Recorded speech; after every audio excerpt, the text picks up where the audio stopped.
What's up, guys? So today, in 10 minutes or less, I want to tell you how to set your settings up for success. That's a mouthful. A lot of S's. I'm sure you got a lot of hissing. But let's hop right into it.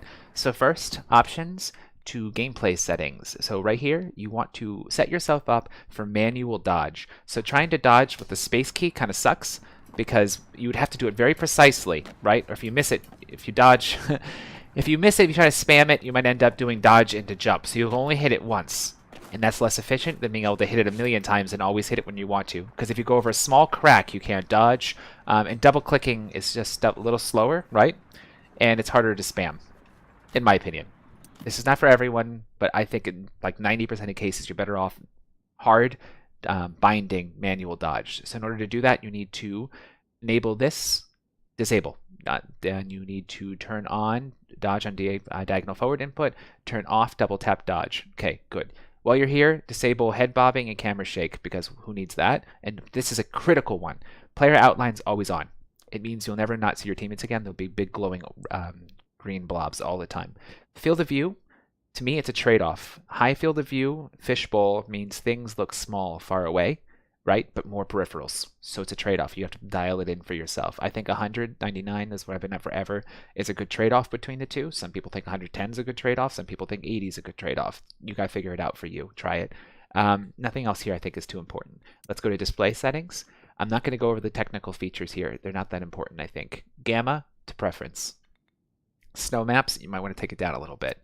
Graphics settings. The only thing I'd say is important here is you dial in your graphical settings to your GPU, but more importantly, this game is CPU bound, so nuke any setting that has to do with CPU. Lastly, turn on bloom. It makes the assassin claws kind of glow, so they'll stand out more. Audio settings, people are almost always too quiet. You should always be on the mic in this game. If someone's making you so mad that you can't be on the mic, don't be in the game, right? That's just a waste of time. Else, being on the mic is going to be good for everyone, so be on the mic. Keybinds. The only important one for me, again, is get rid of walk, because I have no idea why that's even a thing. Put crouch on control instead, and then manual dodge on shift. I think this is a good combo. Ping is extremely important. Ping means you can ping out items, or more importantly, you can ping out specials. The reason this is really important for gameplay, for combat, is you have to ping through hordes to locate this packmaster that's coming through the horde, right? Which means you need to be able to access whatever your ping button is while you're fighting. So it should be something pretty convenient. I have it on Z and one of my mouse buttons at the same time. VoIP, make sure it's accessible. I know the endgame VoIP's not that good, but it's really important. So that's it for that. Okay. So how to improve performance? A little bit. This is old hand knowledge, apparently. You go to here, you go to, details to Vermintide EXE and set priority to high. This is an old time suggestion. I don't know how important it is. I'm just relaying it. Okay, how to download QL mod. You go to community to, guides, search for QOL, get this up. From here, you'll go to the Reddit link. In the Reddit link, you'll look for the download link. You'll click it.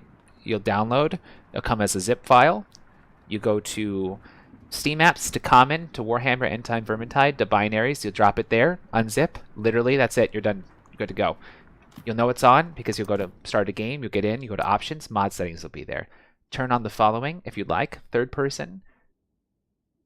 Bind this to something nice. Put zoom behavior to 2 keys. That means you can, with one button, toggle between zoom, unzoom, zoom, unzoom. Convenient for headshotting ogres and storm vermin up close with weapons like handgun. Okay, I really like floating damage numbers because it helps you train headshotting, so you get immediate feedback on whether or not you headshot it. You'll learn to headshot much faster. And if you noticed in the Vermintide 2 beta, they have rat ogre damage, like the health bars, right? I think that's the way of the future. I think it's totally acceptable. Go ahead and put it on. It'll make your life easier.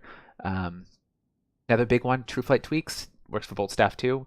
It means that if someone's pinged something and you go to highlight it, it still looks red instead of blue. Big deal. Lastly, weapon switch fix is big for weapons like Repeater. They'll get weapons like super glitched and being able to switch after you've been firing for a while. Instead, it's going to ignore your input when you tell it you want to switch and block and then you're going to get smacked with the ogre, and then you're going to rage. So you're going to download QL instead and put this on.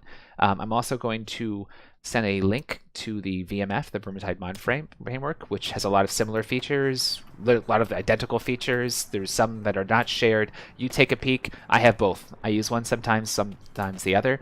Lastly, I use this guy here, Autohotkey. Just Google for Autohotkey, one word.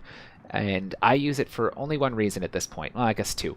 I use it so that I can use wheel up for left click for carpal tunnel reasons, and I use it so I can send other keys, right, with the same key, so I can bind two things that do the same thing in Vermintide, which unfortunately is not a default capacity, which just sucks. Just sucks, because it's way less efficient and it's less consistent to do it this way. But I like to be able to use wheel down for dodge and caps lock for venting, in other words, for reload. So I can do this while it's on. Watch. That means I can be venting and dodge in any direction. Improves your bolt staff play, etc. a lot. Oh, I also wanted to show you this while we're here. Okay, that's all I can think of. I hope I didn't miss anything too important. Setting yourself up for success with settings is just like free extra performance, so why wouldn't you do it? If I missed something, put it in the discussion below if this helped for you. I'm glad. And I have a bunch of other guides here and over on the Reddit. If you're not on the Reddit, go join the Reddit. All right, hang out, guys, and have a nice day.